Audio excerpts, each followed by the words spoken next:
That's Sarah McLachlan and Angel. And before that, I played. I can't. No. What did I play? I Can't Give You Anything But My Love.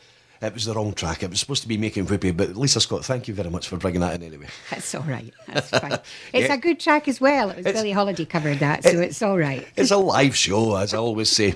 Now, I'm sitting here with a programme in front of me from your Fringe show last year. Tell us a wee bit about that. Well, it's this year. It's I've been doing this show for, I think next year's my 10th year. And I decided that before I got too long in the tooth, that I would put together some of the greatest songs ever written. Lady is a Tramp and Nina Simone and, well, just everybody. Yeah. Ella Fitzgerald. And what I did was I had somebody interested in putting me on for the Fringe, and we thought, right, we've got a show together here.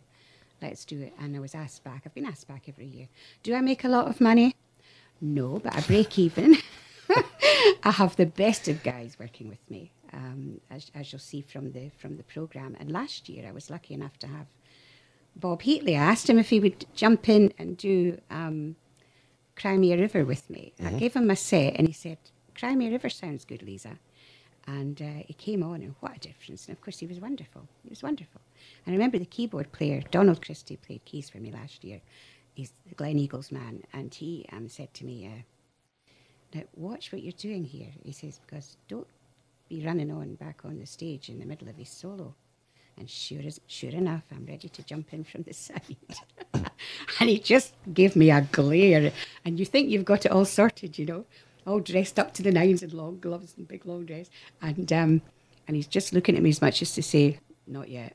But it was great. And Bob was wonderful. And have a bass player that comes from, a double bass player comes from Glasgow, called Tom Evans. Last year I had Mark Forshaw on drums, which right away said to me, Lisa, I'm not really a jazz drummer. I went, well, listen, but you're a great drummer. Let's just do light and shade and we'll be cool. And we were cool. It was fine. It was a good show. Good stuff. And where was the venue? The venue was in the Apex International. I've been there for quite a few years. I've been in the Apex. I've been in the Art College. I've done lots of different venues, but the Apex is a good gig. The only thing is you need a mortgage to get a pint. But nice of them. What they did was the Sweet Entertainments are my management, and what they did was they gave us all discount cards to give to the people with us, which was wonderful. Great theatre space, fabulous place to work, great sound system. And of course, I've got my own sound engineer and everybody there. I mean, it does cost a wee bit of money. The tickets are about £9-10, which isn't too bad. You've got concessions.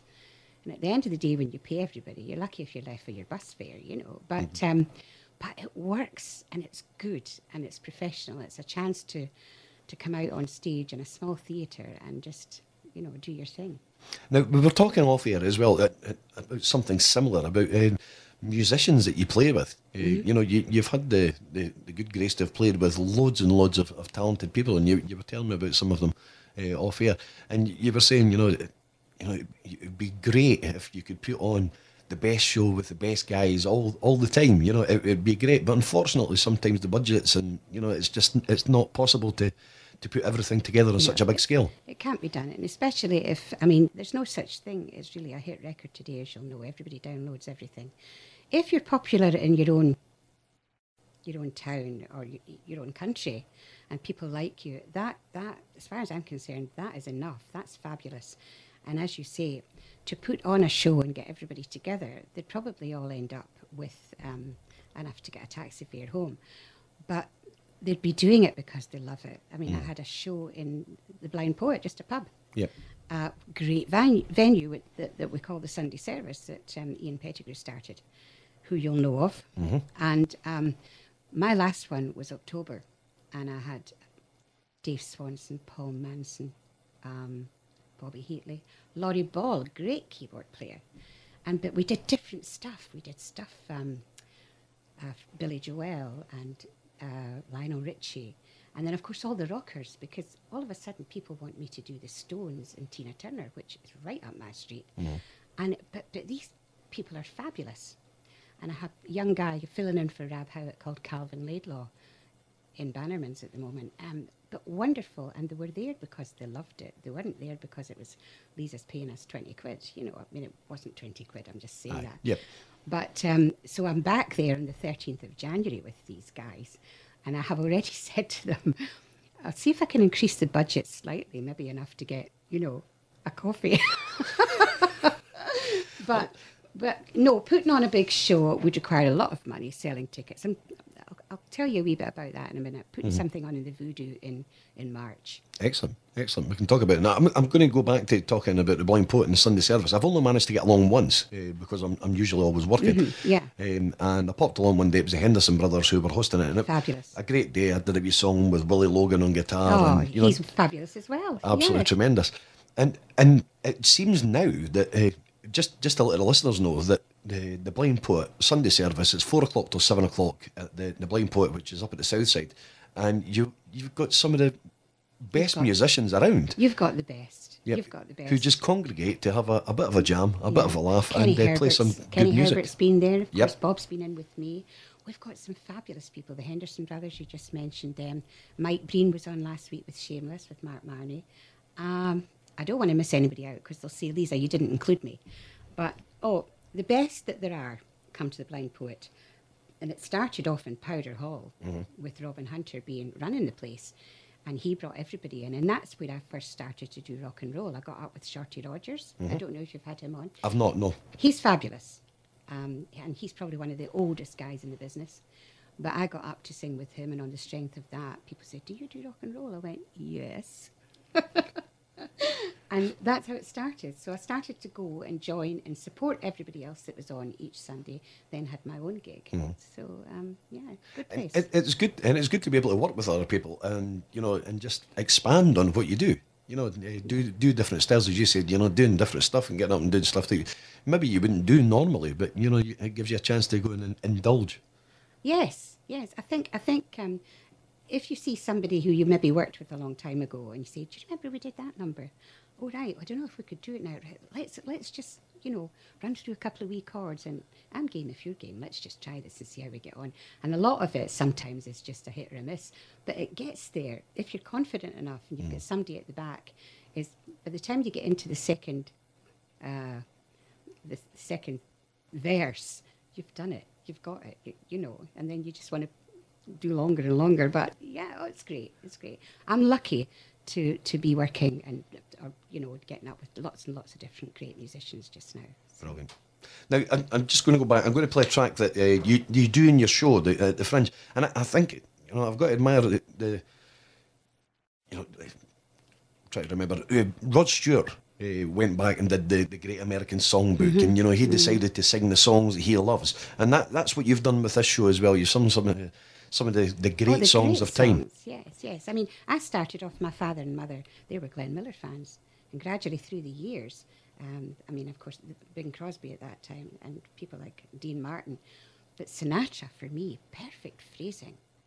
And then all the great singers, Karen Carpenter, who had perfect pitch, Mama Cass. So it's not just being a jazzer, it's being an all-rounder, you know. Yeah. So we're going to play another one. This is Every Time We Say Goodbye.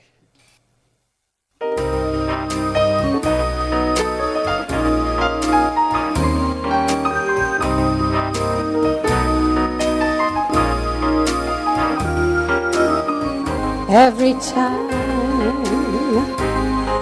we say goodbye, I die a little. Every time we say goodbye, I wonder why a little, why the Lord above me, who should be in the know, thinks so little of me. He allows you to go when you're near. There's such an air of spring about it. I can hear a lark somewhere begin to sing about it. There's no love song finer, but how strange the change from major to minor every time we say goodbye.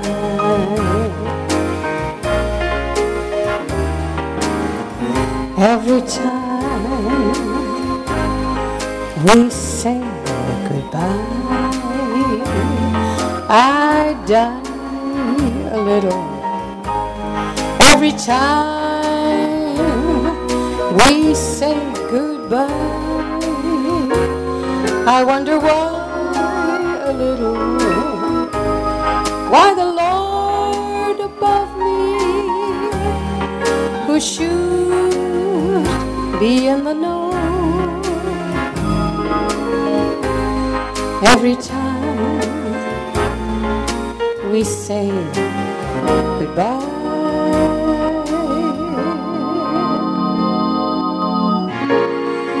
Every time we say goodbye.